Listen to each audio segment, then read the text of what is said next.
The blade design on the door. The only area which we have raised is here, 360 view, the nature and the light and the sun inside of the cabin. You only lift this one up. One of my favorite sleeping points, just throw your stuff inside. Welcome everyone to the walkthrough of the Axopar 29 cross cabin. World premiere here at the International Boat Show in Düsseldorf 2024. The start of our 10-year anniversary. And we are so proud to be able to show the immense work that has gone into the development of redefining adventure with the Axopar 29.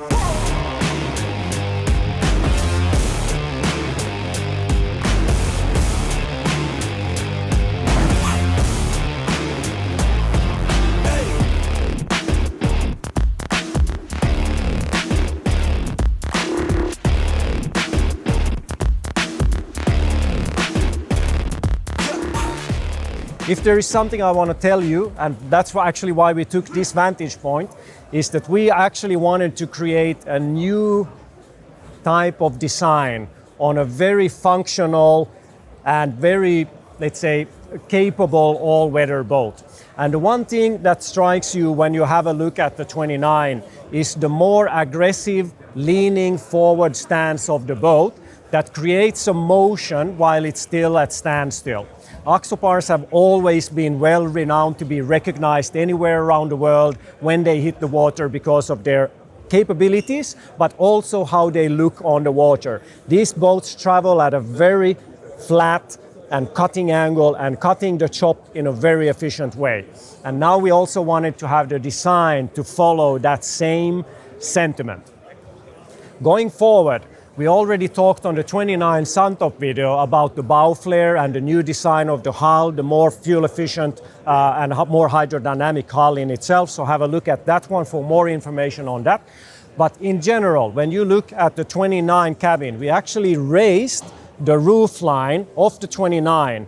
But in order to not have the boat look too much higher, we also lengthened the fender boxes in the back and we created a bit more bow volume. And these two actually equals out together with the leaning facing forward windshield, a more aggressive and more sporty sensation of the boat, but at the same time maintaining and actually creating way more space inside. So we have not taken away any of the functionality that you've been used to see on the Axopar 28. We still have the roof racks there, but what we actually now are adding, you can actually see the folding mast. And it's exceptionally close to the same mast that you've seen on the Axopar 37. So now you have way more capability of installing any sort of equipment higher up on the coach roof of the boat. In addition, what we also introduced on the 29 is a solar panel in front of the roof, so that now you can leave the boat in any marina. If you don't have shore power, you will have sun trickle charging the, let's say, the essential batteries or the essential boat bilge pumps and small auxiliary equipment that needs continuous power. That's all about dynamics and design. Let's have a look inside of the boat that was actually, or all the myriad of things that have actually changed on board the boat. Another addition to the design language of the Axopar 29 is actually how we reshape the door entirely. Something that has been bothering me personally when I've been looking at cabin boats is always how the cabin door is cutting a cabin into half. And you were never able to see a more of a dynamic flow of glass or glass fiber surfaces that are actually flowing and sewn in together in a very organic way.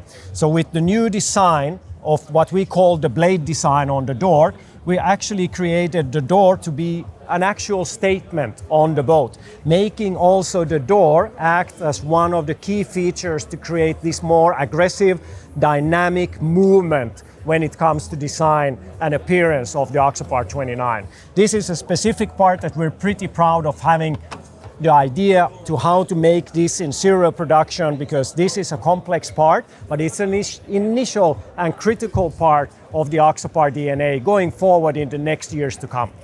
So the very first things that you see changed on the Axopar 29 cross cabin is the fully remodeled and reconstructed social area on the foredeck.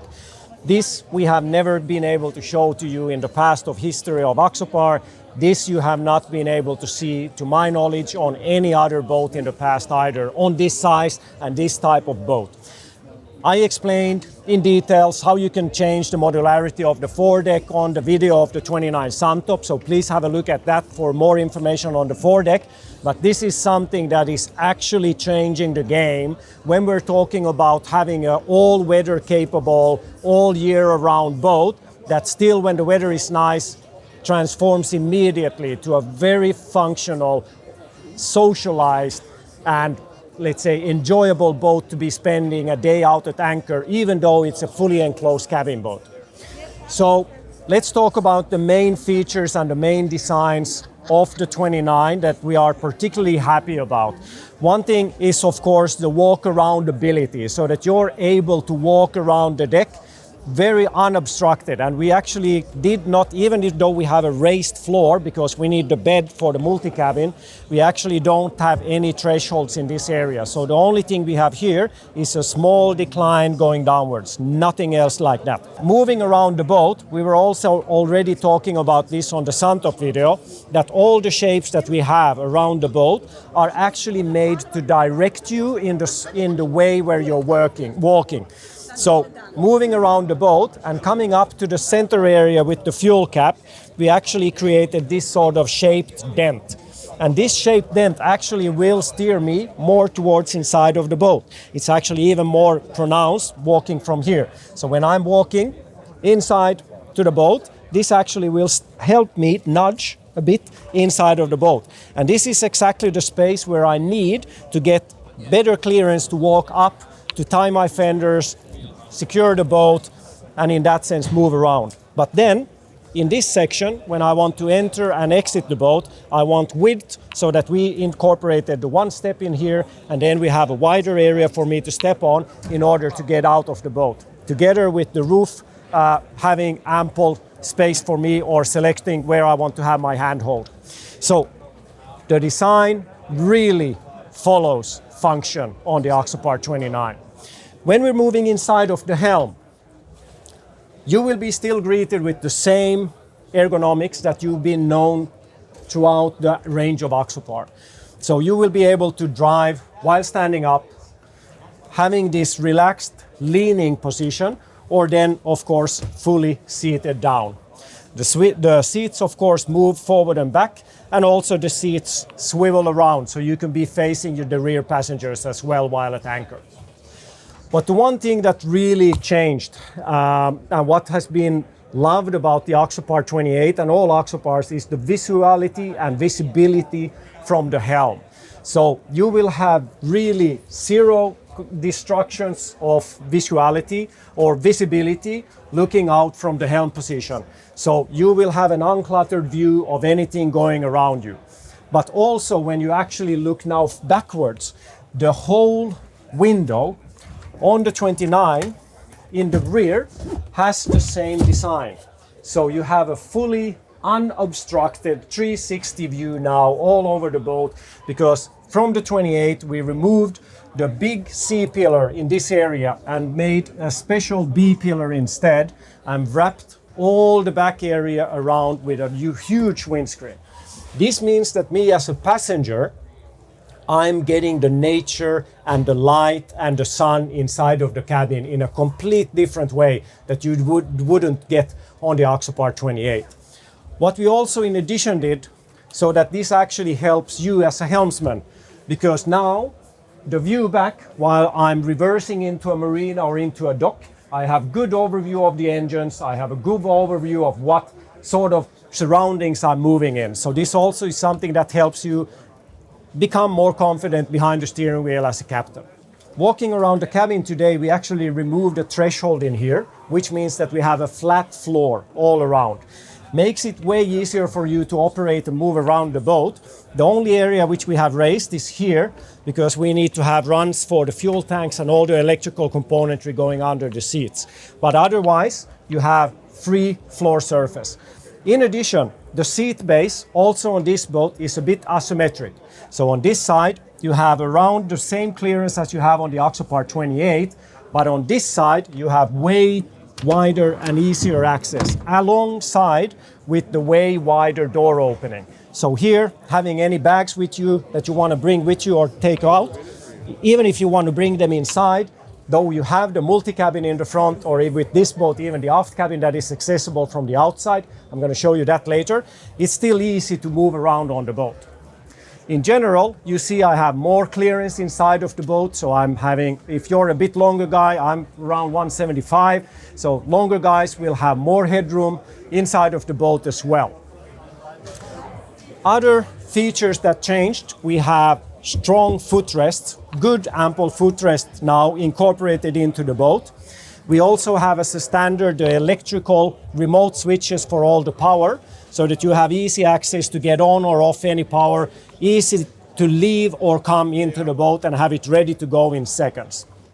Design-wise, what we changed is also, if you remember from the 28, we had this raised cockpit, and then we took it down here. So now we wanted to create this sort of Axopar 45, Axopar 37 full-size dashboard, which one creates a bit more confident design or confident approach. It looks more solid, more strong, more bold, but it also gives you now optionality to equip the boat with different screens, different sizes of screens in different locations on the dashboard. Other than that, the same idea of having an uncluttered dashboard still follows with Axopar.